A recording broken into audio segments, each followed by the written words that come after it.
Hello everyone, welcome back to the channel. My name is Andre and I'm your bookworm, and today we have another book review as usual, as every Sunday happens.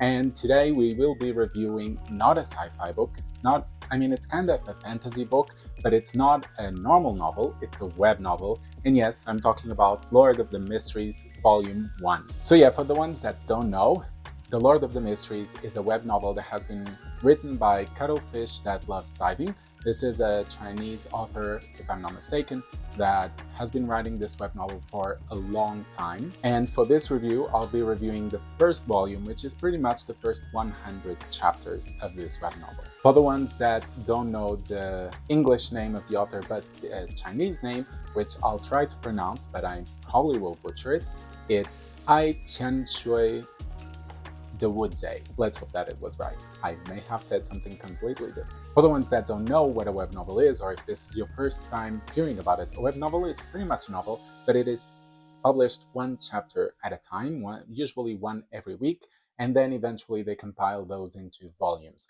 So this first volume was first compiled in 2021. It is a chunky because this version that I have, which I had on my Kindle, was over 1,000 pages long. Okay, that there's a lot of space in between paragraphs, but still 1,000 pages is quite a lot. Although, even though it's a lot of pages, I think it's quite easy to read, as you'll see when I talk about it in the review. But for the ones that don't know, this is a fantasy story, kind of a isekai archetype. For the ones that don't know, this is where our main character is transported into a completely different world, and then it has to adapt to that world and figure out what is happening, while at the same time learning everything as the reader does. On Goodreads, this volume has just over 800 ratings, which is very little considering it has been published a while ago. But then again, web novels are not that famous compared to normal published or even indie published novels.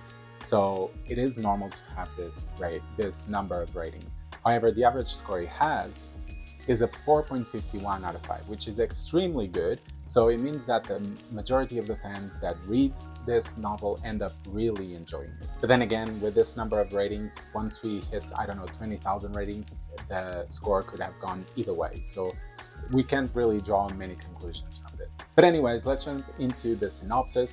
For the ones that don't know or you're new, I'm going to read through the synopsis. If you don't want to hear anything about it because you might be spoiled, then just skip to the timestamp. Should be floating around. You'll skip the whole synopsis and you'll jump right into the review. Okay, you ready? Let's go. With a rising tide of steam power and machinery, who can come close to being a beyonder? Shrouded in the fog of history and darkness, who or what is the lurking evil that murmurs into our ears?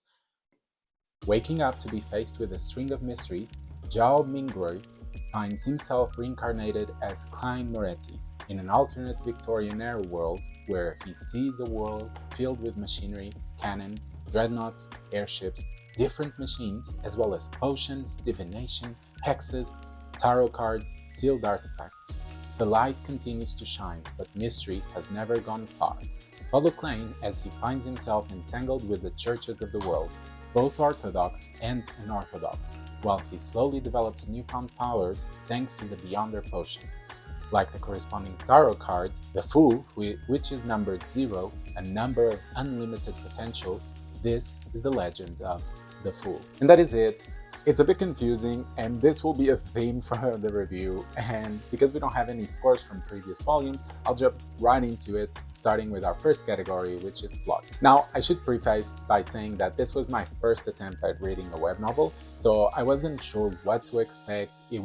Everything was very, very new to me. And what happened when I started reading it was I kept thinking to myself, what have I gone into? Why have I done this to myself? And that was because the plot, together with some of the things like writing style, felt very meandering and most of all pointless. In fact, I would say the first 100 pages of this web novel we spend not really knowing what the goal of the story is, where is the plot leading us. But as the pages go on and as the plot starts developing and subplots start emerging, things start getting better. Okay, that sometimes there are a bit too many subplots happening at the same time, so I think we could have some pruning and some editing here and there to adjust and make it more streamlined. It meant that at least because there were so many things, there was always at least one thing that kept me interested and kept me wanting to read more. And one thing that I have to give credit for is that this author knows how to create mysteries.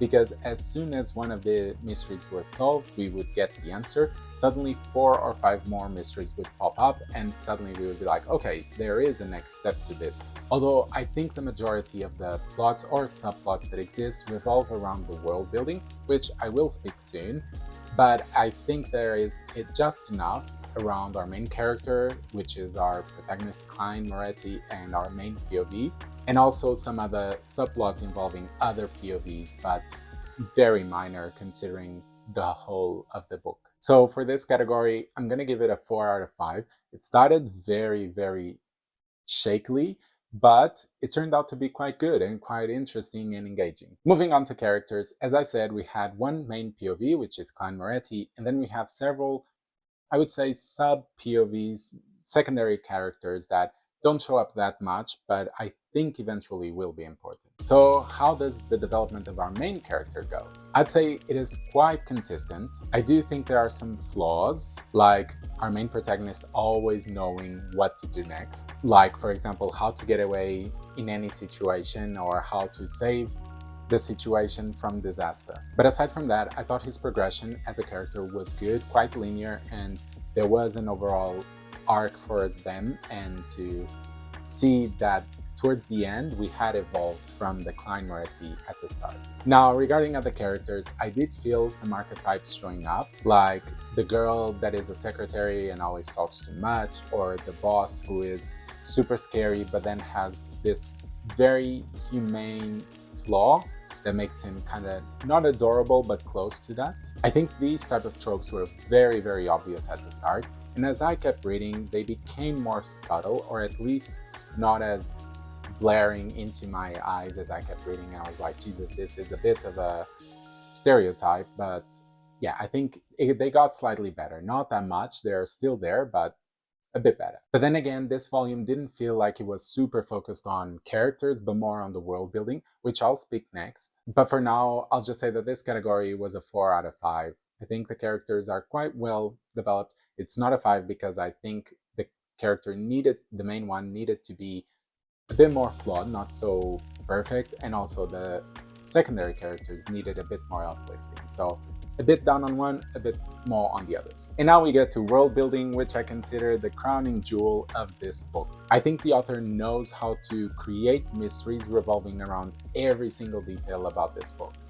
If you want mysteries about society, there you have it. If you want mysteries around the magic systems, you have it. If you want mysteries around the different organizations, you have it. It's anything you can count on. And whilst at the start it did feel like the author was just jumping from magic system to magic system, and I was getting very confused trying to understand how the world worked, once the author starts explaining them a bit more, or better, when some characters explain to Klein Moretti how things work, everything falls into place, like the puzzle pieces. The pieces in a puzzle. I'm having a stroke, I think. The potion sequences are, I think, what's getting me the most curious about this world. Although there are other mysteries like the Fog Realm that are quite up there too in terms of curiosity. And I do expect in the next volumes there will be a lot of important roles that these mysteries will play, especially in regarding to the Tarot Club. I also think it was very smart from the author to create a world that has some things from ours, but not everything. There is enough differences to be its own world, but at the same time, there is this bleeding through between the worlds where you start thinking that maybe not everything in our world is actually from our world, but maybe from their world, and vice versa. And that keeps everything interesting and creates a bit more mysticism around the world. I think it was a crazy, fun world to explore, and because of that, I'm going to give it a 5 out of 5. Even despite, I think it's not a world created perfectly, but I think it was, for what it was aiming for, I think it was created brilliantly. And right after the crowning jewel, we have the worst jewel of this review, which is writing style. The writing in this volume is rough, I cannot deny it. The first quarter of this book felt very hard to read. I was seriously considering stopping at some point because we were going through so much detail and, worst of all, so much irrelevant detail. An example of this, and this is not really any spoiler because it happens within the first quarter of the book and it doesn't play any role in the plot, but we would spend so much time talking about coins, about buying food and cooking food, which, I mean, it happens, but it wasn't important at all for the rest of the plot. Okay, we could have had a couple of sentences, but not paragraphs after paragraphs after paragraphs. Luckily, as we proceed with the book, the writing does get better, and so does the pacing of the book, which I thought got slightly better and more things were happening that were relevant to the plot. And my prediction, but then again, this is only a prediction, I'm not saying it will happen, is that in the next volumes, the writing style does get better as we go because the author will have more experience, will have written more, and therefore will be able to have more of a critic mind onto what needs to be edited or not. So yeah, beware when you start reading this volume because it will definitely be a bumpy ride at the start, but I think once you get through it, it's a fun journey overall.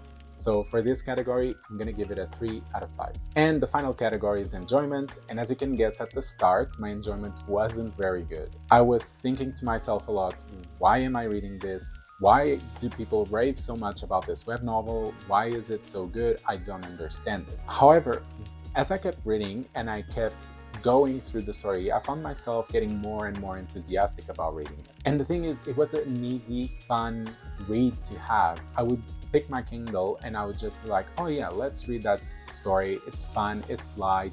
It will be just a few pages of something weird happening and it will be enjoyable, especially because I was reading this book at the same time as I was reading some big epic fantasy books like A Memory of Light by Robert Jordan.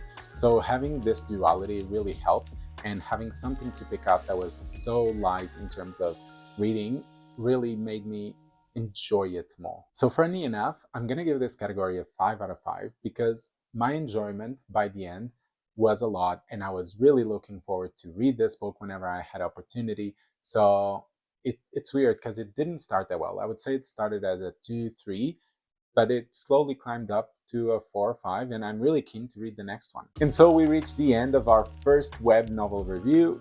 Just as a refresher, we have 4 for plot, 4 for characters, 5 for world building, 3 for writing style, and 5 for enjoyment. And this gives us a score of 4.2 out of 5. I would say this first experience of a web novel was enjoyable. I wouldn't say it was as amazing as some people were saying it is, but I definitely enjoyed it a lot more than I expected. And I can definitely see now the appeal of this story. Like I said, I will definitely be reading the second volume at some point, and I am sure that the weaknesses in this volume will be removed and everything will improve, so I'm really keen to have a highest score for volume 2. But tell me, have you read this web novel? What do you think? Do you think there is a better web novel, or this one is really the pick in terms of fantasy? Comment down below, and if you're new, don't forget, subscribe, like the content, and I'll be seeing you on Thursdays and Sundays, okay? See you soon!